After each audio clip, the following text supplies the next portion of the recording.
इदं सुरूपं तथा वा कलत्रं यशश्चारुचित्र धनं मेरुतुल्यम्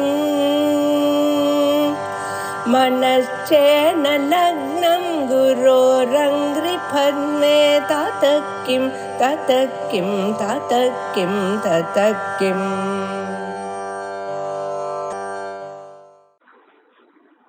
பிரத்யக்ஷத்துக்கு பாவி பாகம் உண்டா இல்லையா, இதுதான் விசாரம் நடந்துருக்கு. அதாவது பிரத்யக்ஷத்தினால நாம இன்னி வரை எதை பார்த்திருக்கோமோ இதுக்கு பாகம் இல்லைன்னு தீர்மானம் பண்ண முடியாது. இன்னிவரை பாகம் இல்லைங்கிறது இருக்கலாம், ஆனால் பாவி காலத்துல அதுக்கு பாகம்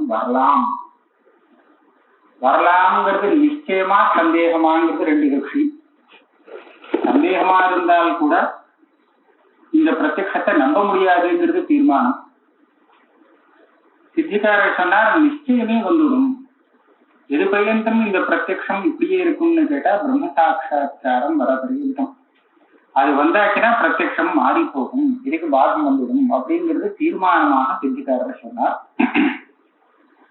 இதுக்கு முன்னாடி உள்ள கிரந்தக்காரெல்லாம் பிரம்மசாட்சாத் அவளுக்கும் இது இஷ்டம்தான். பிரம்மசாட்சா்காரம் வந்தால் இப்ப இருக்கக்கூடிய பிரத்யக்ஷத்துக்கு பாகம் ஏற்படுங்கிறதுல ஒன்றும் சந்தேகம் இல்லை. ஆனா அது வரத்துக்கு முன்னாடி பர்யந்தம் இதுக்கு மேல ஒரு பாதகம் வந்தாலும் வரலாம்னு சந்தேகத்தின் பேர்லயே அவ இந்த பிரத்யக்ஷத்தினுடைய பிராபல்யத்தை இல்லைன்னு சொல்லிட்டு வந்தான். நியாயாமிரதக்காரர் என்ன சொன்னார்னா, ஒரு சந்தேகம் மேல வருதுங்கிறத வச்சுட்டு இந்த பிரத்யக்ஷத்தை நீ துர்பலமாக சொல்ல முடியாது. ஏன்னா சந்தேகமே வராதுங்கிறத நிர்ணயம் பண்ண முடியும். அதாவது அந்த பாதமே வராதுங்கிறத நிர்ணயம் பண்ண முடியும். எப்படின்னு கேட்டீங்கன்னா, இந்த இப்ப நாம பார்க்கக்கூடிய பிரத்யக்ஷத்துக்கு பாதகமாக ஒரு பிரத்யக்ஷம்னா அது எப்படி இருக்கணும்? அது பிரத்யக்ஷமாகவாவது இருக்கலாம், அனுமானமாகவாவது இருக்கலாம், ஸ்ருதியாகவாவது இருக்கலாம்னு சொல்றேன் இல்லையா. பிரத்யக்ஷத்துக்கு இன்னொரு பிரத்யக்ஷம் பாதகமாக ஆகிறதுக்கு சான்ஸ் இல்லை. ஏன்னா அந்த ரெண்டாவது பிரத்யக்ஷம் சரியானதான சந்தேகத்துக்கு விஷயமாக இருக்கு. அனுமானம்ங்கிறது பிரத்யக்ஷத்துக்கு பாதகமாகாது. ஏன்னா அனுமானம் துர்பலம். பிரத்யக்ஷம் தான் அனுமானத்துக்கு பாதகமாகுமே தவிர அனுமானத்தை கொண்டு பிரத்யக்ஷத்தை தப்புன்னு சொல்ல முடியாது. ஸ்ருதியும் அதே மாதிரிதான். அதனால இப்ப நாம பார்க்கிற பிரத்யக்ஷத்துக்கு பாதகம் எதுவுமே இல்லை. சித்திகாரர் சொன்னார், இதுக்கு எல்லாத்தையும் கண்டனம் பண்ணிவிட்டார்.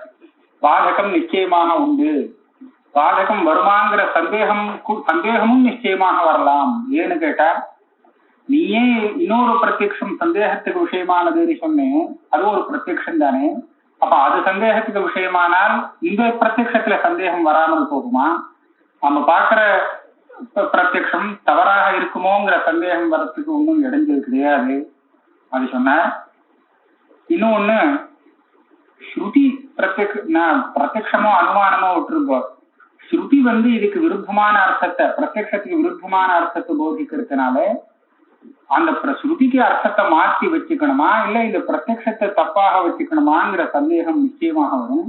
அதனால இப்ப இருக்கிற பிரத்யக்ஷத்துக்கு பாத சந்தேகம்ங்கிறது தாராளமா வரலாம் அப்படின்னு சித்திகாரர் சொன்னார். இதுக்கு மேல ஒரு சின்ன கேள்வி கேட்டார். குமாரல பற்றி சொல்றதுக்கு விருத்தமாக நீங்க சொல்லிட்டு இந்த பிரத்யக்ஷத்துக்கு நீங்க பிராமாண்யம் கொடுக்கலைன்னு சொன்னால் உங்க அனுமானமே ஏறாது. ஏன்னா அனுமானம் ஒரு திருஷ்டாந்தத்தை காமிச்சு அதே போலத்தான் இதுன்னு சாதிக்கக்கூடியது. சுக்திரூபியம் மித்யாங்கிறத திருஷ்டாந்தமாக கொண்டு சுக்திரூபியம் போலத்தான் இந்த பிரபஞ்சமும் மித்தேன்னு நீங்க அனுமானத்தை கொண்டு சாதிக்கிறீர்கள். அப்ப இந்த பிரபஞ்சம் மித்தேன்னு சாதிக்கிறதுக்கு முன்னாடி சுக்திரூபியம் மித்தியங்கிறது சித்தமாக இருக்கணும். அப்பதானே அதை திருஷ்டாந்தமாக காமிச்சு அதை போலத்தான் இதுன்னு சொல்லலாம். இந்த சுக்திரூபத்தை மித்தியன்னு நீ எப்படி கண்டுபிடிச்சேன்னு கேட்டா பிரத்யக்ஷத்தினாலேன்னு சொல்லணும். இந்த பிரத்யக்ஷத்தினுடைய பிராமாண்யம் சந்தேகத்துக்கு விஷயமாயிடுச்சுன்னு சொன்னா எப்படி இதனால சுக்திரூபத்தை இது சொல்ல முடியும்? அதுவே முதல்ல சித்திக்காது, மித்தியன்னு சித்திக்காது அப்படின்னு. அது சித்திக்கலைன்னா அனுமானம் வராது அப்படின்னு அவரு கேட்டார். அதுக்கு என்ன சொன்னார்னு சொன்னா, இல்ல சுக்திரூபியங்கிறது நமக்கு சத்தாபேதங்கள் இருக்கு. சுக்தி ரூபியத்தினுடைய சத்தையை விட அதிகமான சத்தையை கொண்டது சுக்தி ரூபியம் தப்புன்னு சொல்லக்கூடிய ஞானம். இது சுக்தி ரூபியம்னு தானே சொல்றோம். இது ரஜதம்னு தெரிஞ்ச ஞானத்தை விட இது ரஜதம் இல்லைன்னு தெரியக்கூடிய ஞானம் இருக்கே சுக்தியில, இந்த ஞானத்துக்கு பலம் ஜாஸ்தி. காரணம் என்னன்னா, ரஜதம்ங்கிற பிராந்தியில தெரியக்கூடிய ரஜதம் பிராதிபாசிகம். ரஜதம் இல்லை அப்படின்னு தெரிவிக்கக்கூடிய ஞானத்துல தெரியறதே இது வியாபகாரிகம், அது நிஜமாவே சுக்தியா இருக்கு. அப்போ அந்த விஷயத்துல கொஞ்சம் அதிக சத்தை இருக்கு. பிராதிபாசிக சக்தியை விட வியாபகாரிக சத்தை பிரபலமான சத்தை, அதை கொண்டதாக இருக்கிறதுனால இந்த பிரத்யக்ஷம் நிச்சயமாக சுக்தி ரூபத்தை பிராதிபாசிகம்னு சாதிக்க முடியும். அப்படி சாதிச்சாச்சுன்னா அதை திருஷ்டாந்தமா வச்சு பிரபஞ்சத்துல அனுமானம் பண்றது ஒன்றும் சிரமம் இல்லை. பட்டர் சொன்னாரேன்னு கேட்டா அதுக்கெல்லாம் வேற அர்த்தம் இருக்கு. நான் எங்களை பத்தி சொல்லல, அவர் பௌத்தாவை பத்தி பேசிட்டு வந்திருக்காருங்கிறத சொல்லிட்டு வந்தார். இதுக்கு மேல நியாயாமிர்தக்காரர் இப்போ பல கேள்விகளை கிளப்புறார். ஒரு விஷயம் பார்க்கணும். ஒருத்தனுக்கு இது ரஜதம் அப்படிங்கிற பிராந்தி வந்திருக்கு. இது ரஜதம்னு ஒருத்தன் பார்த்து சொல்லிட்டு இருக்கான்னு சொன்னா, இவனுக்கு இந்த பிரமத்தை நிவர்த்தி பண்ணக்கூடிய பாதக ஞானமாக அமையக்கூடிய ஞானம் எதுவாக இருக்கும் யோசிக்கணும். இது ரஜதம் இல்லை, இது சுக்தி அப்படிங்கிற ஞானம் தான் பாதகமாக அமையும். இதை விட்டுட்டு இது ஒரு வஸ்து, இது ஒரு திரவியம், கண்ணால பார்க்கக்கூடிய பொருள் அப்படின்னு எல்லாம் தெரிஞ்சா இதனால அந்த பிராந்தி நிவர்த்தி ஆகுமோ? ஏன்னு கேட்டா, அதான் அவனுக்கு பிராந்தி காலத்திலே தெரியுறதே இது ஒரு திரவியம்ங்கிறது நன்னா தெரியுது, கண்ணால பார்க்கிறோங்கிறது தெரியுது, எதிர்த்தாப்புல இருக்குங்கிறது தெரியுது. இந்த வஸ்துக்கள்லாம் பிரமத்துக்கு விரோதியாக சொல்ல முடியாது. அப்பனா பிராந்தி காலத்துல இவனுக்கு எது தெரியாமல் இருந்ததோ நியமேன தெரியாம இருக்கணும். பிராந்தி காலத்திலே தெரியக்கூடிய விஷயமா இருந்துன்னு சொன்னா அது பிராந்தியை போக்காது. பிராந்தி காலத்துல தெரியாமல் இருந்து அப்புறமா தெரியக்கூடிய ஒரு விஷயம் இருக்கே, இதுதான் அந்த பிராந்தியை நிவர்த்தி பண்ணும் அப்படின்னு நம்ம ஒரு நியமத்தை ஒத்துக்கணும். ரஜதமாக பார்க்கும் போது அதுல உள்ள இந்த சுக்திங்கிற அம்சமானது தெரியாமல் இருந்தது. அதுக்கப்புறம் அதை தெரிஞ்ச உடனே இந்த பிராந்தியை அதை நிவர்த்தி பண்ணிருக்கு. இப்ப ஏற்பட்ட ஒரு விசேஷத்தை விட்டுட்டு வேற நீங்க என்ன சொன்னாலும் இந்த பிராந்தியை நிவர்த்தி பண்ண முடியாது. அது ஒரு திரவியம், கண்ணால பார்க்கக்கூடியது, அது எழுத்தாப்புல இருக்கு, வெளிச்சத்தினால தெரியும் அப்படின்னா என்ன சொன்னாலும் சுக்தி சம்பந்தப்பட்ட விசேஷமாக இருந்தாலும் கூட அது பிராந்தி காலத்துல தெரியக்கூடிய விசேஷமாக இருந்துடுத்துன்னு சொன்னா அது அந்த பிரமத்தை போக்காது. ஆக ஒரு நியமம் என்ன கிடைச்சதுன்னு கேட்டா, பிரம காலத்துல இவனுக்கு தெரியாத ஒரு விசேஷம்தான் அப்புறமாக தெரியும் போது இந்த பிராந்தியை நிவர்த்தி பண்றதுன்னு ஒத்துக்கணும். இது ஒத்துண்டா என்ன, இதனால என்ன உங்களுக்கு லாபம் அப்படின்னு கேட்பேன். பார்த்தோம்னா ஒத்துக்கலாமே அப்படின்னு இப்படி சொல்லியாச்சுன்னா இந்த பிரத்யக்ஷம் இருக்கு, இதுக்கு பாதகம் இல்லைன்னு வந்துடும். அது எப்படி வரும்? இப்ப லோகத்துல இந்த பிரத்யக்ஷம் வியாபகாரிகமான பிரபஞ்சம் தெரிகிறது. இந்த பிரத்யக்ஷத்தை பாதிக்கக்கூடிய ஞானம் எதுன்னு அத்வைத்திட்ட கேட்டேன்னா அவன் என்ன சொல்லுவான்? இன்னொரு பிரத்யக்ஷம் வரும்னு சொல்ல மாட்டான், அனுமானம் பாதிச்சுன்னு சொல்ல மாட்டான். ஸ்ருதியால பாதம்னு சொன்னாலும் மகா வாக்கியத்தினால ஏற்படக்கூடிய ஆத்ம தத்துவ சாட்சா்காரம் இருக்கு, அது ஒண்ணுதான் பாதகம்னு சொல்லு. அதை தவிர வேற எதுவுமே இந்த பிரத்யக்ஷத்துக்கு பாதகமாக சொல்ல போறது இல்லை. அப்படித்தானே? ஆத்ம சாட்சா்காரம் வருதே, அதுதான் இப்ப இருக்கக்கூடிய இந்த சகல பிரத்யக்ஷ பிரமாணத்தையும் நிவர்த்தி பண்ணிட போறது, பாகம் பண்ண போறது அப்படின்னு தான் சொல்லுவான். அதை தவிர வேற எதுவும் பாதகமாக வரப்போறதுங்கிறது சித்தாந்தி சொல்ல போறது இல்லை.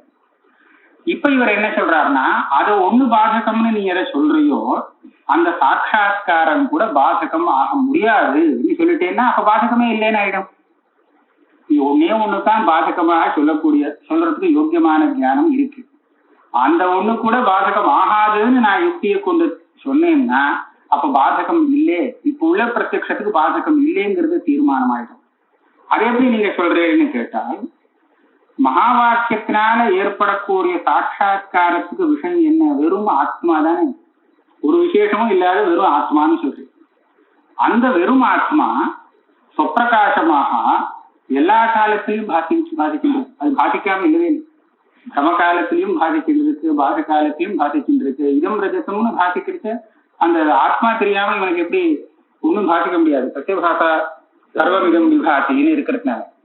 ஆக இதம் ரஜதம்ங்கிற பிரம காலத்திலேயே அந்த ஆத்மா பாதிக்கின்றிருக்குன்னு சொன்னால் அந்த ஆத்மாவை தெரிவிக்கக்கூடிய இன்னொரு ஞானம் இந்த பிரமத்துக்கு நிவர்த்தகம்னு சொல்ல முடியுமா? ஏன்னா இப்பதான் நான் சொன்ன நியமம், பிராந்தி காலத்துல எது தெரியாமல் பாதிக்காமல் இருக்குமோ அப்பேற்பட்ட விசேஷம்தான் பின்னாடி தெரியும் போது அந்த பிரமத்துக்கு பாதக ஞானமாக அமையிறது. நீங்க சொல்லக்கூடிய பிரம்ம ஜானம் இருக்கே, அந்த பிரம்மத்துல சுத்த ஆத்மா, அந்த ஆத்மா எப்ப பார்த்தாலும் அது பாதிச்சுட்டே இருக்கு பிராந்தி காலத்துல. அப்பேற்பட்ட அந்த ஆத்ம ஜானம் இந்த பிரபஞ்சத்துக்கு எப்படி பாதகமாக முடியும்? அதனால இதை தவிர வேற ஏதாவது பாதகம் உண்டான்னு சொன்னா நீ கூட சொல்ல போறது இல்லை. பாதகம்னா இதை ஒண்ணுதான் சொல்ல போற, இதை தவிர வேற காமிக்கிறதுக்கு ஒண்ணும் இல்லை. ஆக இதுவும் பாதகம் ஆகாதுன்னு சொல்லியாச்சுன்னா இந்த பிரபஞ்சத்துக்கு பாவி காலத்துல பாதகமாக எதுவுமே இல்லைன்னு தீர்மானமா சொல்லலாம். அப்படி இருக்கும்போது இந்த பிரபஞ்சம் உன்னுடைய இந்த பிரபஞ்ச மித்யாத்வானுமானம் ஸ்ருதி எல்லாத்தையும் அடித்து தள்ளும். அதனால இப்படிதான் சொல்லுவாங்க. அவர் நல்ல யுக்தி சொல்றார். நானும் பிரமகாலீன அபரோக்ஷ புத்தி அவிஷய விசேஷ விஷயைவ தீர் பாதிகா திருஷ்டா. பிரமகாலத்துல பிரத்யட்சமாக பாதிக்காத ஒரு விசேஷத்தை தெரிவிக்கிற அந்த ஞானம் தான் அந்த பிரமத்துக்கு பாதகம் ஆக முடியும். நஜ விஸ்வபாதிகாதீஸ்ததா இதுதே. இந்த விஸ்வம் பிரபஞ்சத்துக்கு பாதகம்னு சொல்லக்கூடிய ஞானம் அகண்டாகார விருத்தி சொல்றீங்களே, அது அப்படி இல்லையே. பிரம காலத்துல தெரியாத ஒரு விஷயத்தை சொல்லக்கூடியதாக இது தெரிவிக்கக்கூடியதாக இல்லையே, அது எப்படி பாதகமாக முடியும்? ஆக பாதகம் இல்லையே, அங்க கொண்டு போய் முடிச்சிடணும். இந்த இதுக்கு பாவி பாதகம் கிடையாது. இது போல ஒரு 4-5 கேள்விகள் வச்சிருக்காரு. முதல் கேள்வி அப்பப்ப கேட்டு உடனே பதில் சொல்லிடுறாரு சொல்லிட்டார். இது சேன்னா அதிஷ்டான தத்துவஜானத்துவேனைவ பிரம நிவர்த்தகத்வா. சொன்னார் பிராந்தி வந்திருக்கு.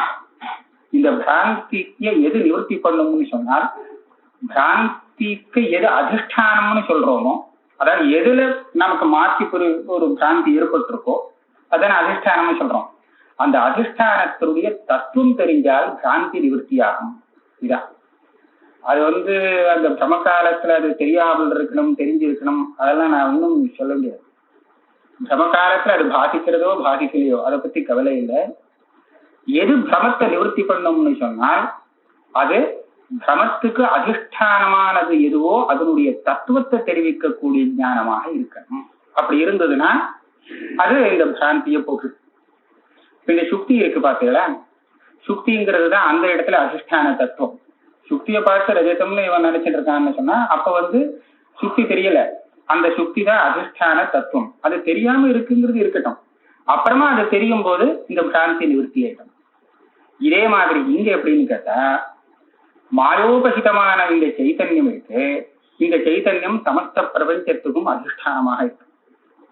மாயோபகிதமாக அதே சைத்தன்யம் தான் தெரிஞ்சிட்டு இருக்கு. அதுலதான் எல்லாத்தையும் ஆரோபணம் பண்ணி வச்சிருக்கு, சாந்தியில பாதிச்சுட்டு இருக்கு. இப்ப இதனுடைய தத்துவம் என்ன? சுத்த சைத்தன்யம் தான் தத்துவம். இதை தெரிவிக்கக்கூடிய ஞானம் மகா வாக்கியஜன்ய ஞானம். அப்ப அதிஷ்டான தத்துவ ஞானம் ஆயிடுச்சோ. அது வந்ததுன்னா இது போடும். இப்ப பாதிக்கலைன்னு நான் சொல்லல, அந்த அதிஷ்டான தத்துவம் அதிஷ்டானம் பாதிக்கிறதே தவிர அதிஷ்டான தத்துவம் பாதிக்கலைன்னு சொல்றேன். அது என்னதுன்னு மேற்கொண்டு விசாரம் பண்ணுவோம். அதாவது எப்படி பாதிச்சால் இந்த பிராந்தி நிவர்த்தி ஆகுமோ அந்த மாதிரி அந்த வஸ்து பாதிக்கலையே, அதனால இப்ப பிராந்தி நிவர்த்தி ஆகல. சமகாலத்துல தெரியாமல் அது பாதிக்காமல் இருக்கணுங்கிற நிர்பந்தம் இல்லைன்னு பதில் சொல்றாரு. அதிஷ்டான தத்துவஜானத்வேனைவ பிரம நிவர்த்தகத்வா விஸ்வ நிவர்த்தக பிரம்மஜானஸ்ய ததாத்வா. இதுக்கு மேல அவர் கேள்வி கேட்டிருக்கார், முன்னாடியே கேட்டிருக்கார். நச்ச சப்பிரகாரிகைவ தீர பிரம நிவர்த்திகா. நீங்க சொல்றது வாஸ்தவம், அதிஷ்டான தத்துவஜானம் தான் நிவர்த்தகம் அப்படிங்கிறது வாஸ்தவம். ஆனால் இந்த அம்சத்தை விட முடியாது. பிரமகாலத்துல எந்த ஒரு விசேஷம் பாதிக்கலையோ, அந்த பிராந்தி காலத்துல தெரியலையோ, அந்த விசேஷத்தை தெரிவிக்கக்கூடிய ஞானம் தான் இதுக்கு நிவர்த்தகமாக அமையும். சுக்தித்துவங்கிற அந்த விசேஷம் பிரம காலத்துல தெரியல. அப்படி தெரியும் போது அது தெரிஞ்சாதான் அதை இதை நிவர்த்தி பண்ண முடியும். அது தெரியாம எப்படி நிவர்த்தி பண்றது? அந்த மாதிரி விசேஷம் எதுவுமே நீங்க வச்சுக்கலையே உங்க ஆத்மாவில. அதனால அந்த ஆத்ம ஜானம் நிவர்த்தகமாகாது. இது எப்படி சொல்றதுன்னு சொன்னா சப்பிரகாரக தீ. எந்த ஞானம் நிவர்த்தி பண்றது? இப்ப பாருங்க, இந்த ரஜதம்ங்கிற ஞான ஸ்தலத்துல ஒருத்தன் சொல்றான் இது ஒரு வஸ்து அப்படின்னு சொல்லி கொடுக்குறான்னு வச்சுங்களேன், இதனால அந்த பிராந்தி நிவர்த்தி ஆகாது. இது சுக்தி ரஜதம் இல்லை அப்படிங்கிற மாதிரி சொல்லி கொடுத்தாதான் இந்த பிராந்தி நிவர்த்தி ஆகுது. அப்ப என்னாச்சு, அந்த சுக்தித்துவங்கிற ஒரு விசேஷம் அந்த ஞானத்துல அவனுக்கு தெரிஞ்சாதான் இது அந்த பிராந்தியை நிவர்த்தி பண்ண முடியும். இப்படி ஒரு நிர்பந்தம் இருக்கு. நீங்க சொல்ற ஞானத்திலேயோ எந்த விசேஷமும் கூடுதலாக தெரியாததுனாலே இந்த ஞானமானது பாதகம் ஆக முடியாது அப்படின்னு சொல்றார். அதுக்கு இவர் என்ன சொல்றார், நிவர்த்தகதாயாம் சப்பிரகாரகத்துவத்தை கௌரவாத் அப்பிரவேசா. அதிஷ்டான நான் அவர் சொன்னதே சொல்லிட்டார். தத்துவஜானம் அதிஷ்டான தத்துவஜானம் தான் பாதகம். அது சப்பிரகாரகமாக இருக்கணும். அதுல முதல்ல தெரியாத ஒரு விசேஷம் தெரியணுங்கிறதோ அந்த நிர்பந்தம் இல்லை. திருப்பி இன்னொரு சொல்லிட்டார். அவன் கேட்பான், ஏன் நிர்பந்தம் இல்லை, இருக்குங்கிறது நமக்கு தெரியறதே, இவ்வளவு தூரம் நான் சொல்லிட்டே வரேன், நீங்க திருப்பி திருப்பி அதே சொல்றதே. அப்பதான் இவர் வர நானும் ஆவசியகா சப்பிரகாரகத்துவ நியமஹா வியாவிருத்தாகார ஜானத்வேனைவ பிரம நிவர்த்தகத்வா அந்யதா அனுவர்த்தாகார ஜானாதபி தன்னிவர்த்தியாபத்தேரிதிச்சே. அந்த நிவர்த்தகமான ஜானம் பாதக ஜானத்துல ஒரு விசேஷம் ஏற்கனவே இல்லாதது பிரகாரமாக பாதிக்க வேண்டிய நிர்பந்தம் இருக்கு. அப்படி இல்லைன்னு சொன்னா பொதுவான ஒரு தர்மத்தை வச்சு இது ஒரு வஸ்து அப்படின்னு தெரிஞ்சா கூட பிராந்தி எல்லாம் நிவர்த்தி ஆகணும். அப்படி ஆகிறது இல்லையே, அதனால ஆவசியமாச்சுன்னு சொன்ன. இப்ப சொல்ற சத்தியம் வியாவிருத்தாகாரத்வேன ஞானஸ்ய பிரம நிவர்த்தகதா நது தத்திர விசேஷ பிரகாரகத்துவ நியமஹா. என்னுடைய அபிப்பிராயத்தை கேளுங்கோ. பிரமத்தை நிவர்த்தி பண்ணக்கூடிய ஞானம் வியாவிருத்தாகாரமாக இருக்கணும். வியாவிருத்தாகாரம்னா என்னன்னு சொல்றேன். ஆனால் அதுல ஒரு விசேஷம் தெரியணுங்கிற அவசியம் இல்லை. விசேஷம் தெரிஞ்சாதான் அது வியாவிருத்தாகாரம் ஞானம்னு சொல்ல முடியாது. விசேஷம் தெரியலைன்னா அது வியாவிருத்தாகாரம் இல்லைன்னு சொல்ல முடியாது. ஆனால் வியாவிருத்தாகாரம்னு தெரிவிக்கிறதுக்கு என்ன அர்த்தம்ங்கிறது நான் மேல சொன்னேன்னா அது நிச்சயமா நிவர்த்தகம் ஆகும். ஒரு இது சொல்றேன்.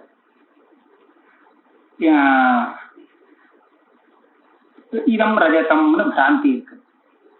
இந்த பிராந்தி சுக்திய மறைச்சு ரஜதத்தை காமிக்கிறது. அப்படியானால் நீங்க சொல்றபடி பார்த்தோம்னா சுக்தின்னு தெரிஞ்சதுன்னா இந்த பிராந்தி நிவர்த்தி ஆயிடணும். அப்படிதானே? சுக்தி எந்த ஒரு ஞானத்துக்காவது விஷயமாக ஆயிடுச்சுன்னு சொன்னா அந்த ஞானம் இவனுக்கு வந்தால் இது போகணும். அப்படிதானே? இப்ப நான் என்ன சொல்றேன், சுக்தியானது ரஜதம் ஆகாது அப்படின்னு நான் சொல்றேன்.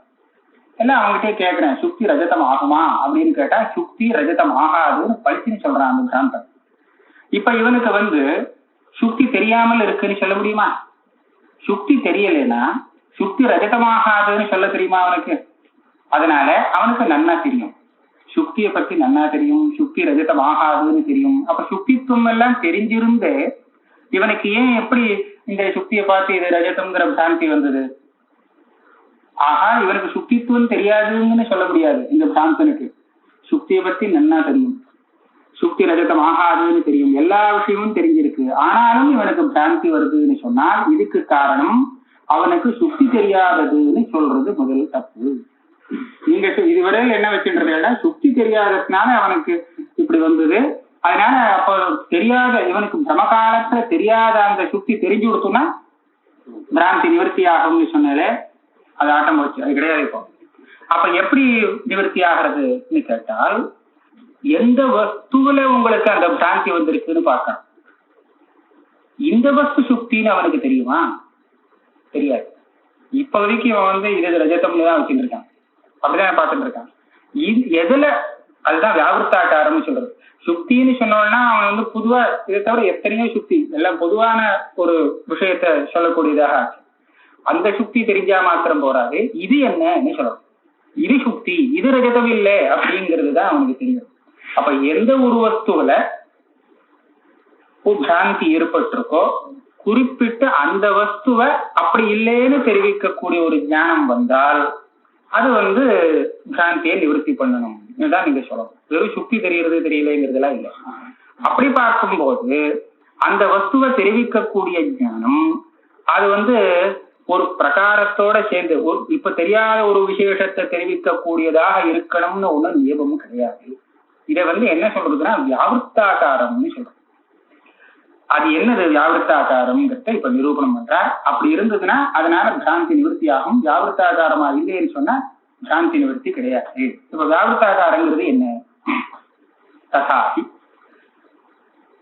வியாவிருத்தாகாரதாகி துவேதா பவதி. ஒரு ஞானம் வியாவிருத்தாகாரம்னு சொல்லப்படணுமானால் அதற்கு ரெண்டு விதம் இருக்கு.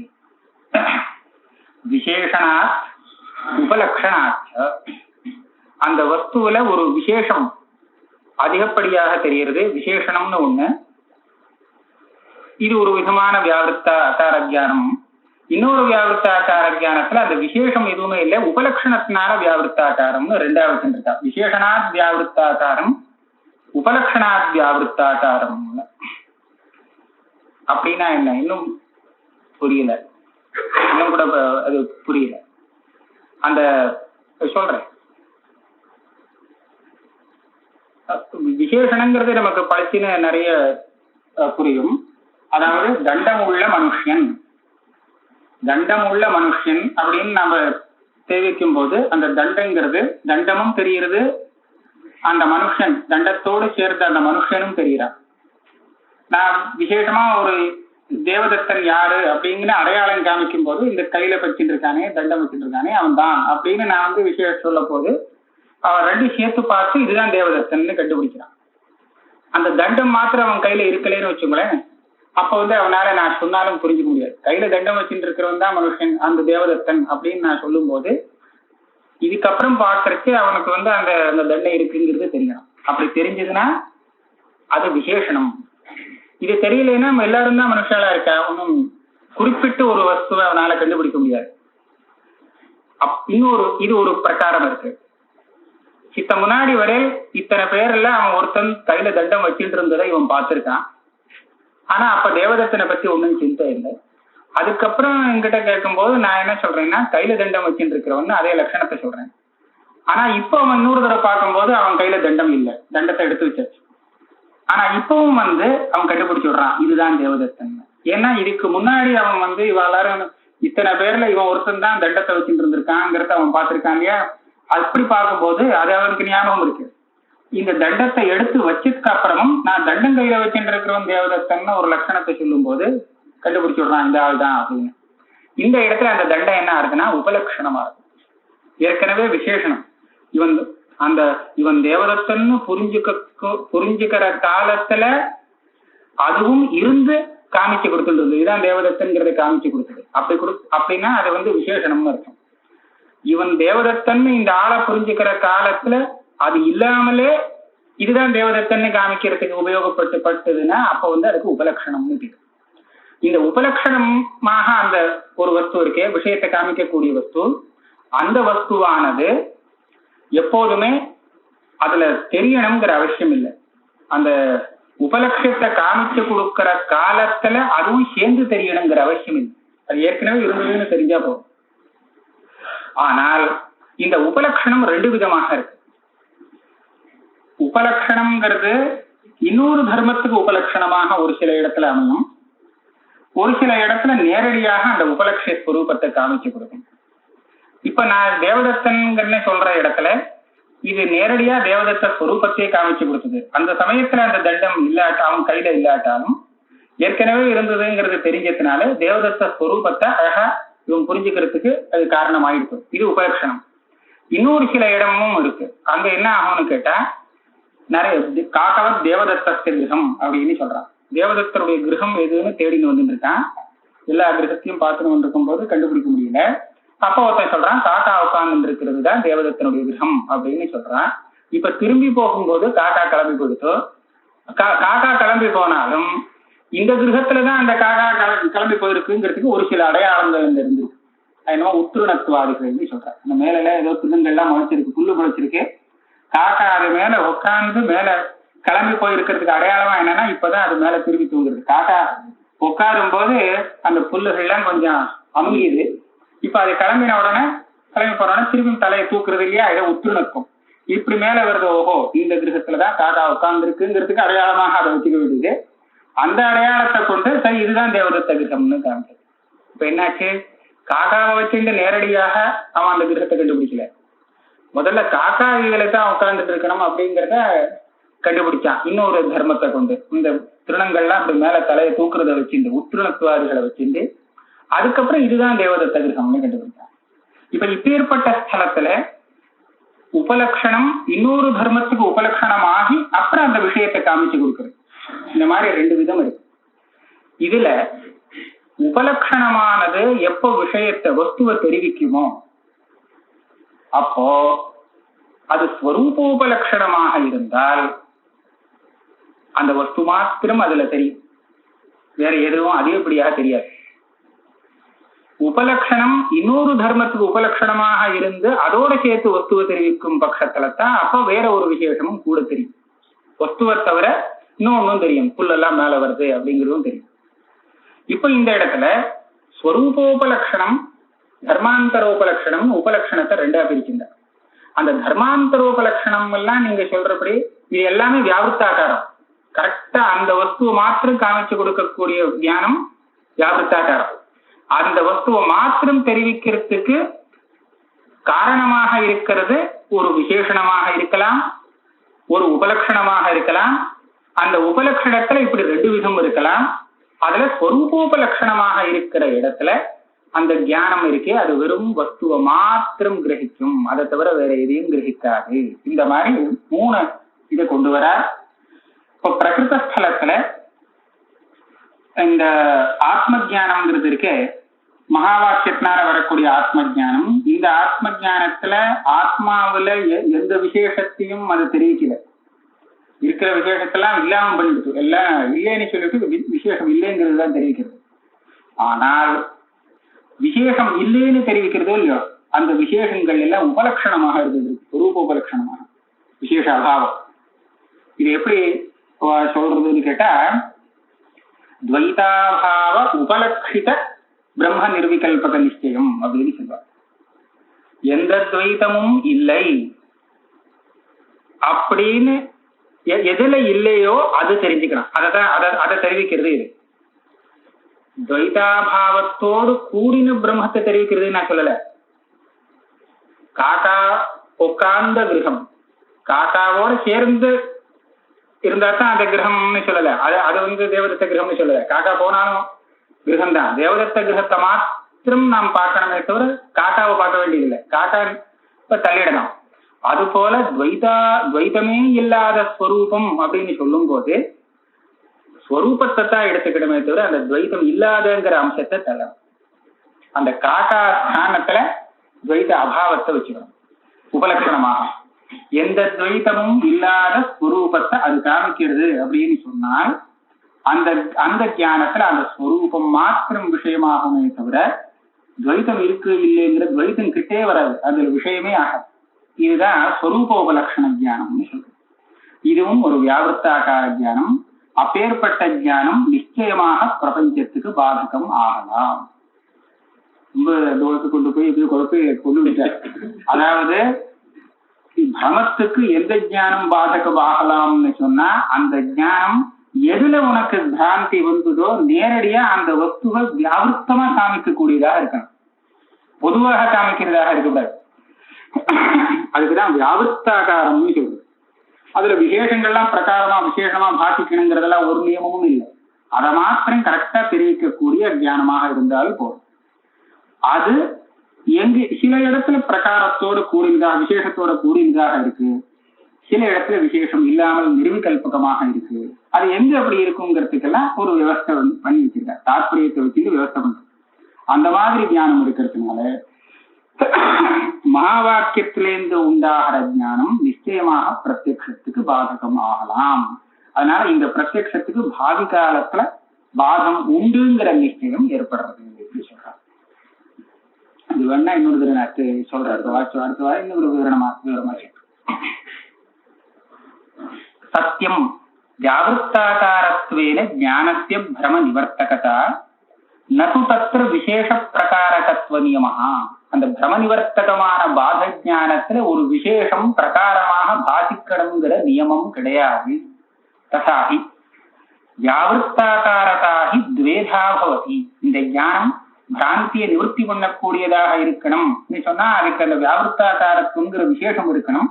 அந்த விசேஷத்துக்கு ரெண்டு முறைகள், ரெண்டு விதமாக அந்த விசேஷம் அதுக்கு கிடைக்கிறது. விசேஷனாத் உபலக்ஷணாச்ச தத்திர ஆத்யே சப்பிரகாரகத்துவ நியமஹா. ஒரு விசேஷணத்தை கொண்டு இது வியாவிருத்தாகாரம் ஆகும் பட்சத்தில் அங்க நிச்சயமா அது பிரகாரம் சப்பிரகாரமா இருக்கும். அவங்க ஏற்கனவே தெரியாத விசேஷம் அங்க தெரியக்கூடியதாக இருக்கும். த்விதீயே அப்படி தர்மாந்தரஸ்ய யது உபலக்ஷணம் தஸ்மாத் வியாவிருத்தாகாரத்வே சப்பிரகாரகைவ. உபலக்ஷணத்தினால ஞானம் உபலக்ஷணத்தை கொண்டு விஷயத்தை தெரிவிக்கிறதுன்னு சொன்னால் அப்ப அந்த உபலக்ஷணம் இன்னொரு தர்மத்துக்கு உபலக்ஷணமாக இருந்து வந்ததுன்னா அப்ப அந்த ஞானத்துல நிச்சயமா சவிசேஷமா இருக்கணும், ஒரு விசேஷம் பிரகாரமாக பாதிக்கணும். எதி தூ ஸ்வரூபோபலக்ஷணாத் வியாவிருத்தாகாரதா ததா நிஷ்பிரகாரக செய்வ. அந்த ஸ்வரூபோபலக்ஷணத்தை கொண்டு அந்த ஸ்வரூபத்தை தெரிஞ்சுட்டோம்னா அப்போ அது நிஷ்பிரகாரகமாக இருக்கலாம். உபலக்ஷணத்தை தத்திர அப்பிரவேசா. உபலக்ஷணம் எப்போதுமே உபலக்ஷணம்னு சொன்னாலே அதுக்கு அர்த்தம் என்னன்னா அது அதுல சேரல, சேர்ந்தாக விசேஷணம்னு அர்த்தமாயிடும். அது தனியாக இருந்துட்டு காமிச்சு கொடுக்கறது, எதை காமிச்சு கொடுக்கணுமோ அதை மாத்திரம் தெரிவித்து கொடுக்கறது, தடஸ்தமா இருந்துட்டு, அதான் உபலக்ஷணம். ஸ்வஸ்ய ஸ்வஸ்மின் அப்பிரகாரத்வா. சரி, அந்த பிரம்மஸ்வரூபம் ஒண்ணுதான் அந்த மகா வாக்கிய ஞானத்துக்கு விஷயம்னு சொல்றேன், வேற எதுவுமே பாதிக்கலைன்னு. அதுக்காக அதுல எதுவுமே பிரகாரம் இல்லைன்னு ஏன் சொல்லணும்? அந்த ஆத்மாவே ஆத்மாவிடத்துல பிரகாரமாக பாதிக்கிறதுன்னு சொல்லக்கூடாதா? அதெல்லாம் சொல்ல முடியாது. பிரகாரம் விசேஷம் அப்படின்னு சொன்னா இது ரெண்டுக்கும் பேதம் இருக்கணும். இது விசேஷம், இது பிரகாரம் அப்படின்னு இது விசேஷம் இது சாமானியம்னு ஏதாவது கொஞ்சம் பேதமாகவும் இருக்கும். ரெண்டும் ஒண்ணு. நிர்விசேஷம் நிஸ்தாமான்யமா இருக்கக்கூடிய ஆத்மஸ்வரூபம் தனக்கு தானே விசேஷணமாகவும் விசேஷமாகவும் இருக்க முடியாது. ஸ்வஸ்ய ஸ்வஸ்மின் அப்பிரகாரத்வா.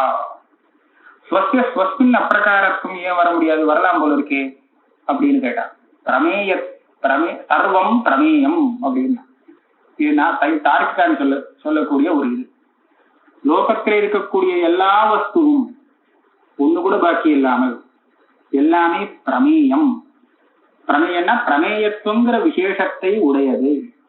அப்ப வஸ்து விசேஷம், பிரமேயத்துவங்கிறது ஒரு விசேஷம். பிரமேயத்துவம்னா எனக்கு தெரியுமா, நான் ஒரு ஞானத்துக்கு விஷயமாகும் தன்மை, ஒரு ஞானத்துக்கு விஷயமாகும் தன்மையத்தான் பிரமேயத்துவம்னு சொல்றது. அப்படித்தானே எல்லா வஸ்துவும் இருக்கு. அப்படி இல்லாத வஸ்து எதுவே இல்லை. அப்ப அந்த தன்மை இருக்கே பிரமேயத்துவங்கிறது தியானத்துக்கு விஷயமாகும் தன்மை, அது கூட தியானத்துக்கு விஷயமாகக்கூடியதாகத்தான் இருக்கு. அப்ப அந்த பிரமேயத்துவத்திலும் பிரமேயத்துவம் இருக்கு. அப்ப அதே பிரமேயத்துவம் விசேஷமாகவும் அதே பிரமேயத்துவம் விசேஷணமாகவும் இல்லையா? அது போல ஒரே வஸ்து விசேஷமாகவும் விசேஷணமாகவும் இருக்கிற மாதிரி இந்த ஒரே ஆத்மஸ்வரூபம் மகா வாக்கியத்திலிருந்து வரக்கூடிய ஞானத்துல விசேஷமாகவும் பிரகாரமாகவும் ஏன் பாதிக்க கூடாதுன்னு நடுப்புற கேட்டார். அது சொன்னார், அது துவயாபி கேவலான்வயின்னேவ அகத்தியா ததாங்கீகாரா. எந்த வஸ்துவுக்கு அபாவம் இல்லையோ அது கேவலான்வயின்னு சொல்றாங்க. நீ கூட எல்லா இடத்துலயும் இப்படி ஒத்துக்கலே, கேவலான்வயின்னு சொல்லக்கூடிய இடத்துல தர்மங்கள்ல மாத்திரம்தான் நீ இந்த மாதிரி ஒத்துட்டு இருக்கே. நீ ஒத்துக்குவேன்னு கேட்டா வேதாந்தியை பார்த்து, எனக்கு கேவலான்வயின்னு ஒண்ணு கிடையாது, எதுவுமே கேவலான்வை கிடையாது. நீ கேவலான்வயின்னு ஒண்ணு ஒத்துண்டு அது தனக்கு தானே விசேஷணமாக ஆக முடியும் அப்படின்னு அந்த இடத்துல மாத்திரம் சொல்லிட்டு இருக்க. எனக்கு அந்த நிர்பந்தம் கிடையாது, ஏன்னா எனக்கு கேவலான்வைன்னு ஒண்ணு கிடையாது. நது சர்வத்ரா. அதனால ஆத்மஸ்வரூபம் மாத்திரம் பாசிக்கக்கூடிய அந்த ஞானம் நிர்விகல்பகம்னு சொல்றது. அதுல எந்த ஒரு விசேஷமும் பிரகாரமாக விசேஷமாக பாசிக்கல. அந்த ஞானம் இது நிச்சயமாக இந்த பிரத்யக்ஷத்துக்கு பாதகம்ங்கிறது தீர்மானம்.